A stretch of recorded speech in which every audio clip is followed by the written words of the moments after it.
दत्तात्रेयांनी जिथे प्रत्यक्ष निवास केला आहे असे ठिकाण पर्वतशिखरांचा समूह म्हणजे श्री गिरनार. 10,000 पायऱ्या चढून जाणं हे शारीरिक व मानसिक क्षमतेची कसोटी पाहणार असलं तरी दत्तभक्तांनी एकदा तरी जायलाच पाहिजे असं ते स्थान आहे. भगवान दत्तात्रेयांनी आपल्या चिरंतन वास्तव्याने पुनीत केलेले आणि 12,000 वर्षे तपाने सिद्ध केलेले स्थान म्हणजेच पूर्व इतिहास व परिसर गिरनार अशी दत्तभक्तांची अनन्य श्रद्धा आहे. भौगोलिकदृष्ट्या असंख्य छोट्या मोठ्या पर्वतांचा, शिखरांचा आणि सुळके यांचा समूह असलेला हा परिसर आहे.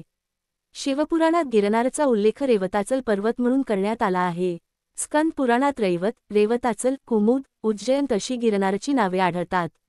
रेवताचल, कुमुद, उज्जयंत ही नावे त्रैमूर्ती, ब्रह्मा, विष्णू, शंकर यांच्याशी निगडीत आहेत.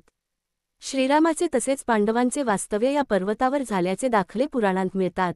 पुराणांमध्ये याचा श्वेताचल, श्वेतगिरी अशा नावाने उल्लेख आढळतो. तर गिरनार हा हिमालयापेक्षाही प्राचीन असल्याचा संदर्भ मिळतो. वरील सर्व गोष्टी गिरनारच्या दिव्यत्वाशी निगडीत आहेत. असा श्री गिरनार तेजोमय भगवान श्रीदत्तप्रभू यांचे हे अक्षय निवासस्थान आहे. पश्चिम भारतातील गुजरात राज्यामध्ये जुनागड या शहरापासून गिरनार तळ 5 कि.मी. अंतरावर आहे. या पर्वताचा विस्तार सुमारे 4 योजन म्हणजेच 16 गावांपर्यंत आहे. सुमारे 2800 कि.मी. ने व्याप्त आहे. गिरनार पर्वताचा हा परिसर अत्यंत निसर्गरम्य, विलोभनीय, वन्यप्राणी जगताने संपन्न विविध औषधी वनस्पतीने युक्त आहे. पवित्र सिद्धतीर्थस्थान. कित्येक संतांना याच ठिकाणी दत्तप्रभूंनी साक्षात दर्शन दिले आहे. अनादिकालापासून कित्येक सिद्धयोगी गिरनारच्या गुंफामध्ये साधना करत आहेत.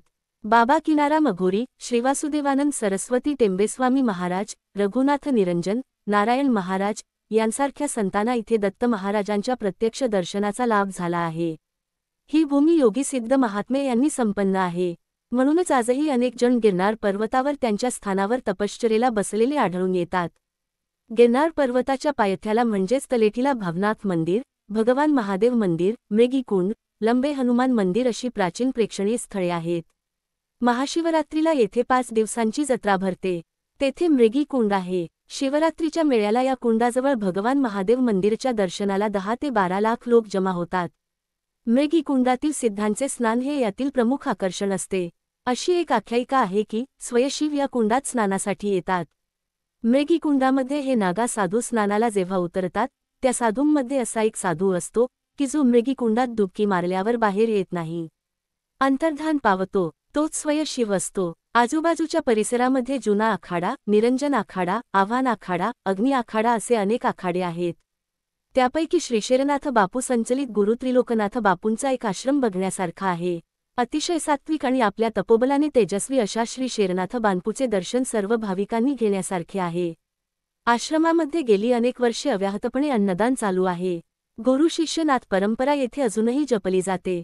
आलेल्या प्रत्येक भाविकाने येथे प्रसाद घेतला जाईल याकडे स्वतः शेरनाथ बापूंचे कटाक्षाने लक्ष असते. पुढील भागात